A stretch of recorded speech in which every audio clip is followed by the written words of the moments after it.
तो अब धनुष यज्ञ की कथा है तो ध्यान से सुनना, पूछेंगे वरना फिर कहो के धनुष यज्ञ का दिन आया है। राम जी लक्ष्मण जी विश्वामित्र जी के साथ रंग भूमि में पधारे।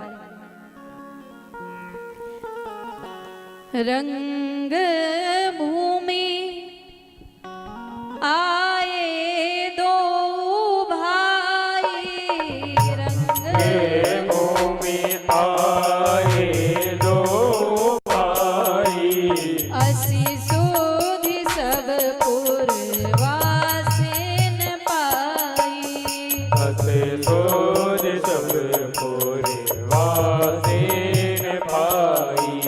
चले सकल गृह काज विसारी, चले सकल गृह काज विसारी, बाल जुबान जरठ नर नारी, बाले जो माले रटे नार नारी। रंग भूमि आए दो भाई। राम जी लक्ष्मण जी रंग भूमि में आए। सबसे पहले तो जनक जी ने विश्वामित्र जी से पूछा कि महाराज धनुष यज्ञशाली की रचना कैसी है। कोई व्यक्ति अगर आपसे पूछ रहा है ना कि हमारा घर कैसा है या व्यवस्था कैसी है, तो वो इसलिए नहीं पूछ रहा कि आप कमी बताओ, वो इसलिए पूछ रहा है कि आप प्रशंसा करो। जनक जी ने पूछा धनुष यज्ञशाली की रचना कैसी है। विश्वामित्र जी ने कहा दिव्य अलौकिक बहुत सुंदर। इतनी प्रशंसा कर दी, इतनी प्रशंसा कर दी कि जनक जी ने कहा इन बाबा को सबसे बड़े वाले मंच पर बिठाया जाए। और इसीलिए सब मंचन ते मंच एक सुंदर विशद विशाल, मुनि समेत दो वंदुत है बैठाए महिपाल। सबसे बड़े वाले मंच पर बीच में विश्वामित्र जी के अगल बगल राम जी और लक्ष्मण जी को बिठाया। सबको राम जी अलग अलग दिखाई पड़ रहे हैं। आप कहेंगे कैसे? काले रंग का चश्मा लगाओ काला दिखाई देगा, हरे रंग का लगाओ हरा दिखाई देगा, लाल रंग का लगाओगे तो लाल दिखाई देगा। इसी प्रकार जो असुर राजा का वेश बना के बैठे हैं उनको राम जी अपना काल दिखाई पड़ रहे हैं। मिथिला के नर नारियों को राम जी अपने रिश्तेदार दिखाई पड़ रहे हैं। जनक जी और सुनैना मैया को राम जी अपने पुत्र के रूप में दिखाई पड़ रहे हैं। गोस्वामी जी कहते हैं किन किन के बारे में लिखेंगे, एक चौपाई लिखते हैं। जिनकी रही भावना जैसी, जिनकी रही भावना जैसी, प्रभु मूरति तिन देखी तैसी, प्रभु मूरत तिन देखी तैसी। जिनकी रही भावना जैसी, जिनकी रही भावना जैसी, प्रभु मूरति तिन देखी तैसी, प्रभु मूरत तिन देखी तैसी। जिनकी रही भावना जैसी, प्रभु मूरति तिन देखी तैसी। जिसकी जैसी भावना है वो अपनी भावना के अनुरूप भगवान का दर्शन कर रहे हैं। अब यहाँ पर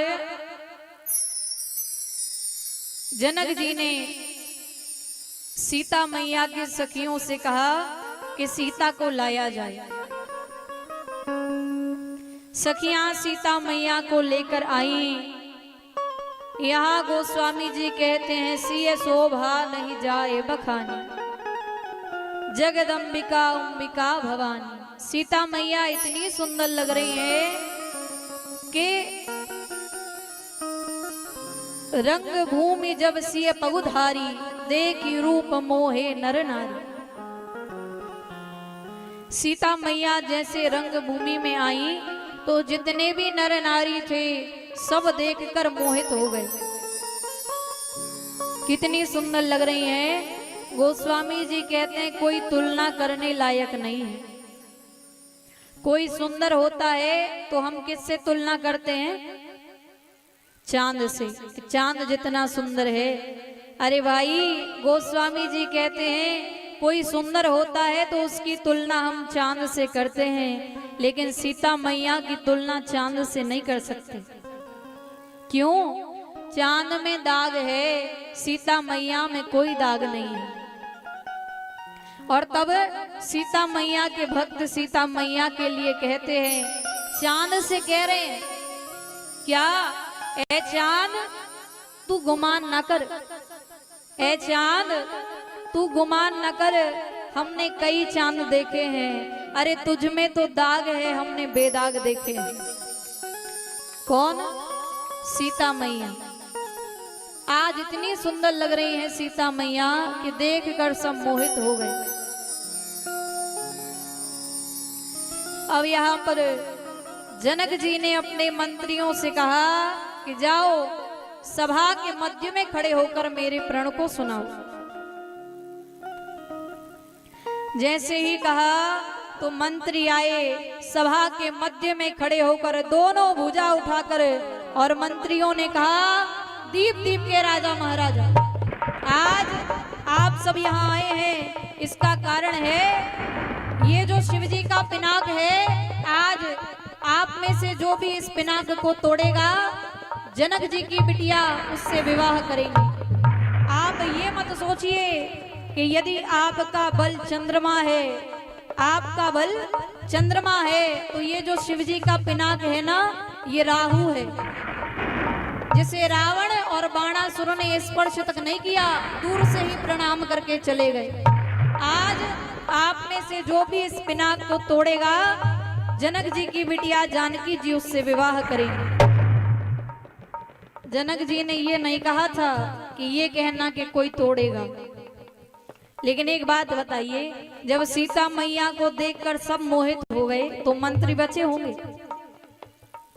मोहित हो गए, और उसी चक्कर में उन्होंने कह दिया कि जो तोड़ेगा। अब तो सारे राजा उठने लगे।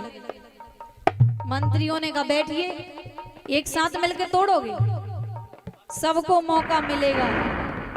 तब पहले राजा से कहा कि आप उठिए और आप धनुष को तोड़िए। पहले राजा उठे।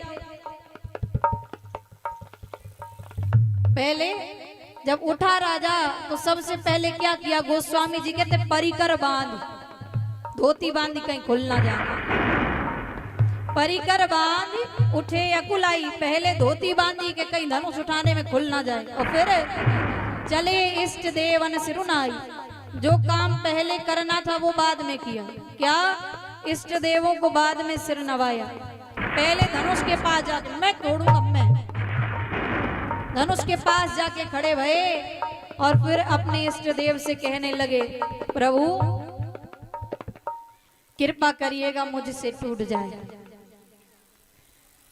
उस सभा में 10,000 राजा बैठे थे। जब एक राजा कहता प्रभु कृपा करिएगा मुझसे टूट जाए, तो 9,999 कहते हैं कृपा करिएगा इससे ना टूटे। क्यों? इससे टूट गया तो हम क्या तोड़ेंगे, इससे ना टूटे। अब आप बताओ कहाँ 9,999 राजाओं की प्रार्थना और कहाँ एक राजा की प्रार्थना। राजा ने कहा प्रभु कृपा करिएगा मुझसे टूट जाए, और गया धनुष के पास मैं तोड़ूं। राजा ने खड़े होकर, बैठ कर, लेट कर हर प्रकार से प्रयास किया, लेकिन धनुष तिल मात्र किसका तक नहीं। शर्मिंदा होके कीर्ति वीरता गवा के जाके बैठ गए। दूसरे राजा ने कहा टूट गया, अब मैं जाऊंगा, मैं तोड़ूंगा मैं। तो उस राजा ने कहा पहले धनुष के पास तक पहुंच जाओ, तब कहना कि मैं तोड़ूंगा। राजा गया अभिमान में, मैं तोड़ूंगा। सारे राजा गए, लेकिन तोड़ना तो दूर, उठना तो दूर, किसी से धनुष तिल मात्र खिसका तक नहीं।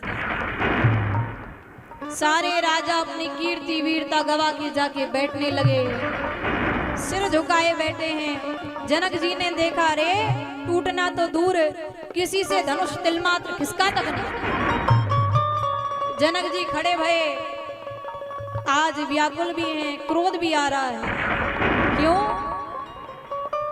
जनक जी कहते हैं, दीप दीप के राजा महाराजा, मैंने आप में से किसी को नहीं बुलाया, आप सब मेरा प्रण सुन के यहाँ आए हैं। सब कहते हैं मैं तोड़ूंगा, मैं तोड़ूंगा। रे टूटना तो दूर, तुम में से किसी से धनुष तिल मात्र खिसका तक नहीं।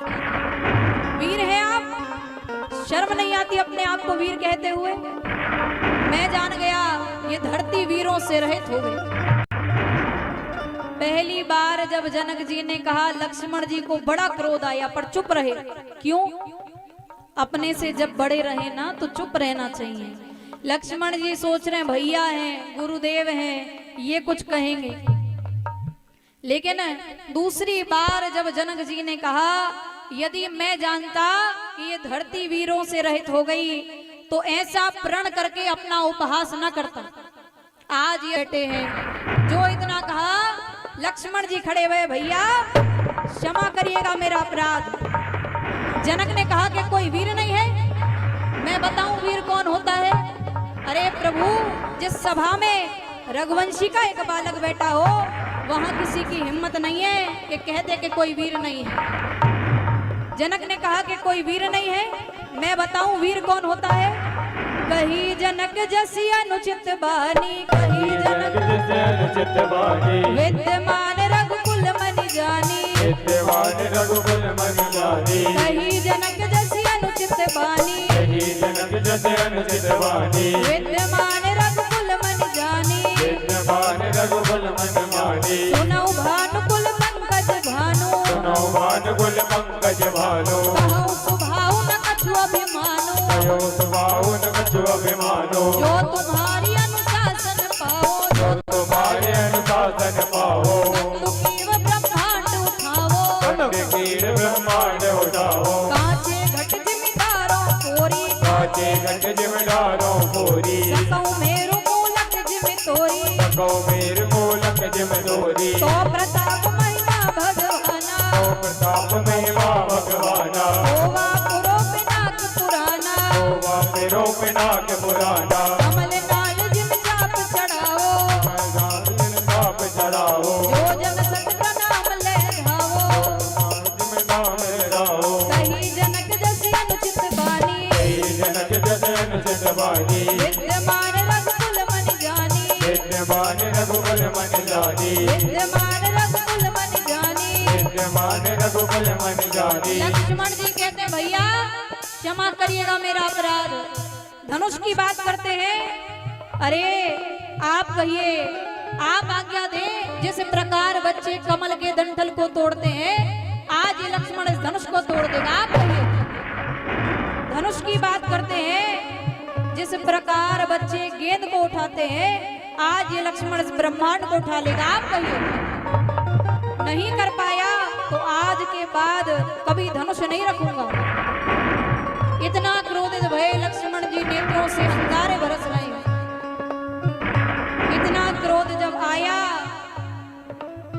लखन सकोप वचन जब बोले, लखन सकोप वचन जब बोले, डगमगानी महीने गज डोले, डगमगानी महीने गज डोले, डगमगानी महीने गज डोले, डगमगानी गज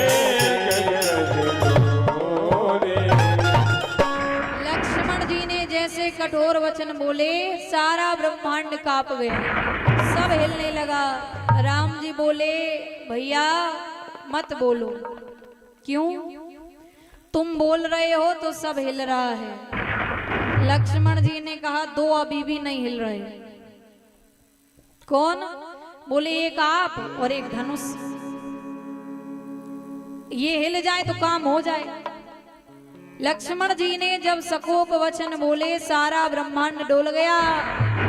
लक्ष्मण जी कहते, मैं ब्रह्मांड को उठा लूंगा। जिन राजाओं से धनुष नहीं टूटा वो आपस में बातें करने लगे। क्या? एक राजा ने दूसरे राजा से कहा, भैया क्या? बोले, अब अपना क्या होगा? क्यों? बोले, अब तो ब्रह्मांड ही उठ रहा है। तो एक राजा ने कहा, चिंता मत करो, जो सबका होगा सो अपना होगा। कौन ब्रह्मांड में अपन अकेले ही उठ रहे हैं? तो एक राजा ने कहा, चिंता मत करो, उठेंगे सो उठ जाएंगे, रखेंगे तो जो के तो नीचे आ जाएंगे।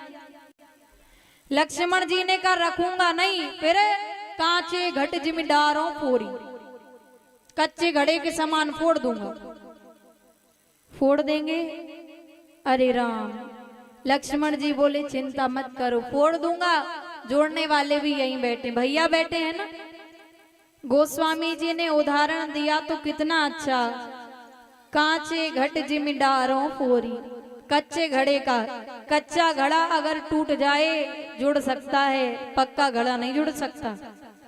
और जैसे ही कहा, लक्ष्मण जी सकोप वचन बोले और यहाँ जाकर धनुष के पास खड़े हो गए। भैया आज्ञा करिए, मैं तोड़ दूं। राम जी सोच रहे हैं, तोड़ना हमको है। गए लक्ष्मण भाई साहब। विश्वामित्र जी मन ही मन कह रहे हैं, वाह चेले वाह, क्या बोले हो। लेकिन जब देखा कि लक्ष्मण कह रहे हैं कि भैया आज्ञा करो तो मैं तोड़ दूं, विश्वामित्र जी ने राम जी से कहा, राम बुलाओ उसको, कहीं तोड़ ना दे, वरना सब हो जाएगा आज ही। लक्ष्मण जी राम जी की ओर देख रहे हैं, भैया इशारा करे तो मैं तोड़ दूं। राम जी ने इशारा किया, लेकिन ये नहीं कि धनुष तोड़ दो। राम जी ने आंख के इशारे से बुलाया, भैया इधर आओ। शयन ही रघुपति लखनऊ निवारे, शयन ही रघुपति लखन निवारे, प्रेम समेत निकट बैठाए, प्रेम समेत निकट बैठाई, प्रेम समेत निकट बैठारे, प्रेम समेत निकट बैठाई। शयन ही रघुपति लखनऊ निवारे, प्रेम समेत निकट बैठारे। भगवान ने आंख के इशारे से बुलाया, भैया इधर आओ। और लक्ष्मण जी तुरंत आ गए और आके राम जी के पास बैठ गए। राम जी लगे पीठ थपथपाने, वाह भैया वाह, क्या बोले हो। क्रोध हो भी तो कैसा। लक्ष्मण जी, हमारा और आपका क्रोध कितना सा क्रोध है लक्ष्मण जी के आगे, कि लक्ष्मण जी को कितना क्रोध आया होगा जब नेत्रों से अंगारे बरसने लगे, ब्रह्मांड डोल गया। और हमें क्रोध आ जाए तो आजकल तो क्या होता है, दो लोग अगर लड़ाई कर रहे हो तो लोगों ने छुड़ाएंगे नहीं, 4-5 और पहुंच जाएंगे। हाँ लगे जाने, ऐसी कैसे कही, लगे धमू का। हम लोग छुड़ाते नहीं है और उनको। अच्छा, एक जगह लड़ाई हो रही थी, हमने चाहा जिसमें व्यक्ति सोचने समझने की शक्ति ना खोए। क्रोध में बुद्धि चली जाती है, सोचने समझने की शक्ति समाप्त हो जाती है। बोलिए राघवेंद्र से।